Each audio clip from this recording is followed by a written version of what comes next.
어쩜 이렇게 시간이 안 가는지 정말 버스 안에서 going 이불 속에서 going은 언제나 너에게 going. Assalamualaikum warahmatullahi wabarakatuh. Selamat siang, perkenalkan nama saya Christine Dia Orapelian dari jurusan D3 Keperawatan Angkatan 2023 dengan NIM NH03003. Saya akan membahas tentang materi sistem integumen. Untuk mengetahui tujuan dan kejelasannya, yuk simak video berikut. Sistem integumen atau biasa disebut dengan kulit. Kulit adalah lapisan atau jaringan yang menutupi seluruh tubuh dan melindungi tubuh dari bahaya yang akan datang dari luar. Kulit juga merupakan bagian tubuh yang perlu mendapat perhatian khusus untuk memperindah kecantikan.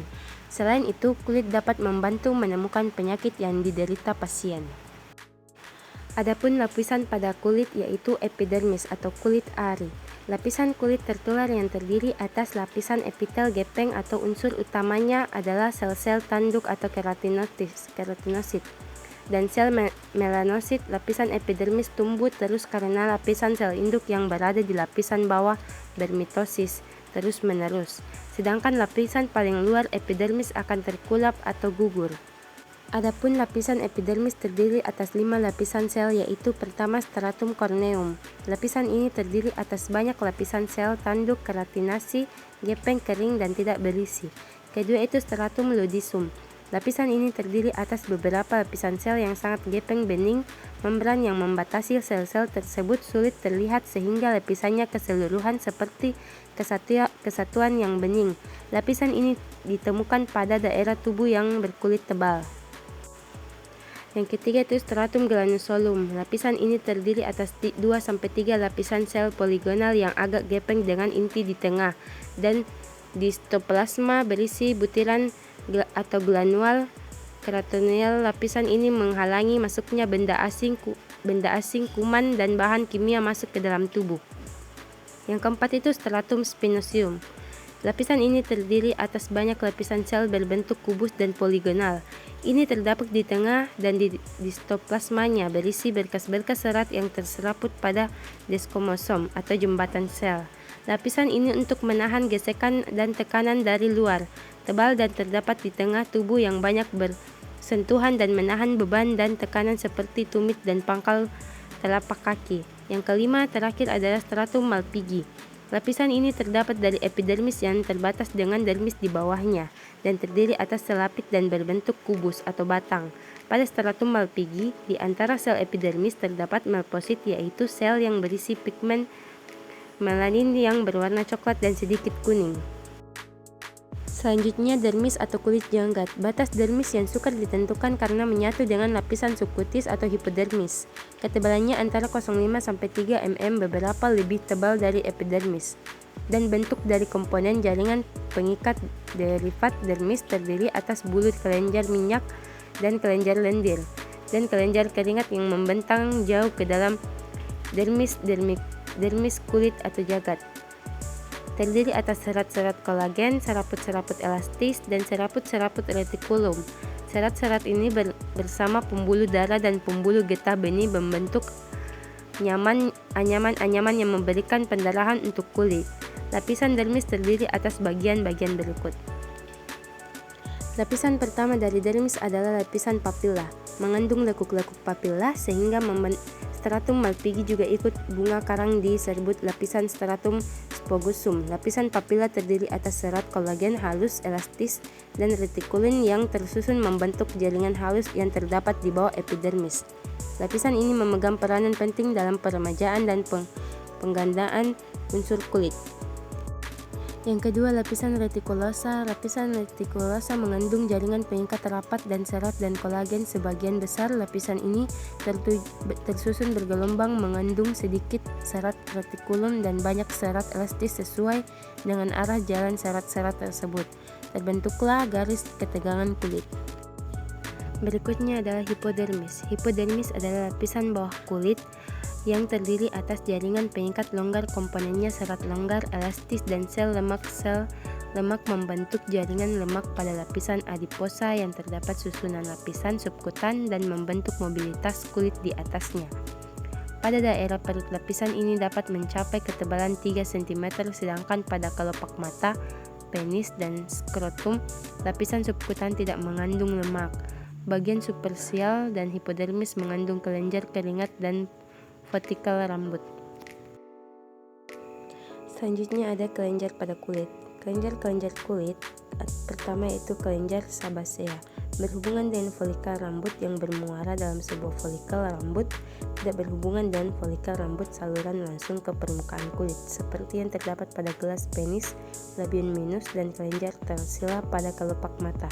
Kelenjar ini tidak terdapat pada kulit telapak kaki dan tangan, tetapi terletak di dalam dermis.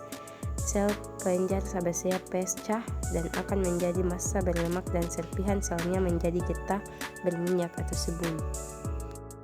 Selanjutnya, kelenjar keringat apokrin. Kelenjar keringat yang besar hanya dapat ditemukan pada ketiak, kulit puting susu, kulit sekitaran alat kelamin, dan dubur. Kelenjar ini terletak lebih dalam dan saluran keluarnya berbelok-belok, kemudian lurus menuju epidermis dan bermuara pada follikel rambut. Bersam keringat keluar bagian-bagian sel kelenjar yang sudah rusak dan berbau khas. Selanjutnya, kelenjar payudara atau glandula mammae. Glandula mammae disebut sebagai kelenjar kulit karena berasal dari lapisan ektodermal secara fungsional termasuk sistem reproduksi. Terletak di atas fascia pectoralis superficial dan berhubungan dengan perantara jaringan ikat longgar dan jaringan lemak, serta melekat erat dengan kulit atasnya. Berikutnya ada peredaran darah pada kulit. Suplai darah untuk kulit berasal dari pembuluh darah besar di dalam lapisan bawah kulit yang bercabang ke arah permukaan kulit. Sejumlah pembuluh membentuk jalan pada tempat pertemuan antara dermis dan hipodermis. Dari jala-jala ini, cabang-cabangnya akan membenterai jaringan subkutis termasuk kelenjar keringat dan folikel rambut. Saraf kulit.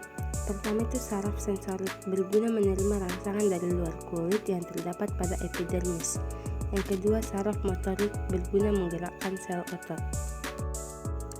Fungsi pada rambut. Yang pertama, proteksi pH kulit 5-6,5. Absorpsi kulit bersifat paramel selektif. Kulit menyerap bahan seperti gas dan zat yang larut dalam lemak, air, dan elektrolit sulit masuk di kulit. Ekskresi atau pengeluaran. Persepsi kulit mengandung ujung saraf sensorik yang di dermis subkutis yang peka terhadap rangsangan panas, dingin, rabaan, dan tekanan. Termogegulator dan tempat pembentukan pigmen dan pembentukan vitamin D. Berikutnya dermatitis. Dermatitis adalah peradangan pada kulit yang menimbulkan gejala mengganggu seperti ruam kemerahan serta kulit yang terasa gatal, kering, dan bersisik. Berikut adalah gambar pada dermatitis atopik.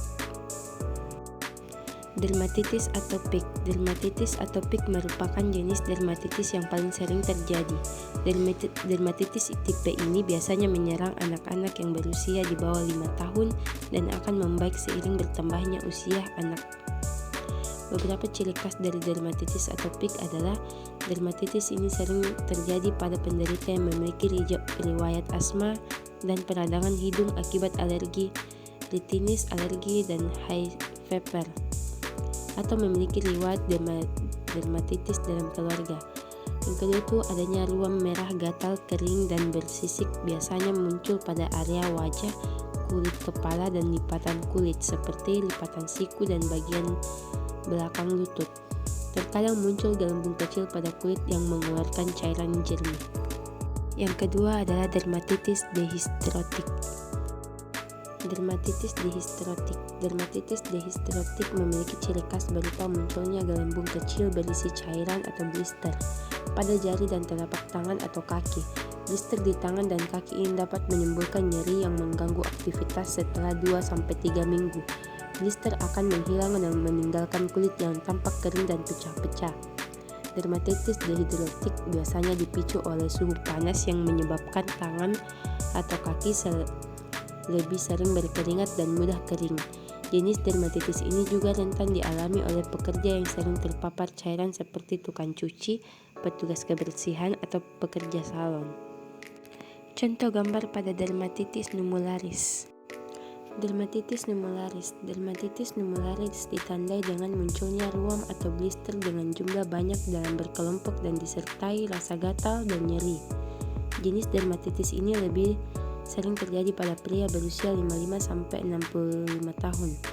Sedangkan wanita biasanya mengalami dermatitis jenis ini di usia 15-25 tahun. Dermatitis numularis jarang menyerang anak-anak. Penyebab dermatitis numularis tidak diketahui secara pasti, namun pemicunya dapat berupa paparan nikel dan formalin, penggunaan obat-obatan tertentu, dermatitis jenis lain, infeksi kulit, atau cedera pada kulit. Baiklah, demikianlah tentang kejelasan dari saya tentang materi sistem integumen.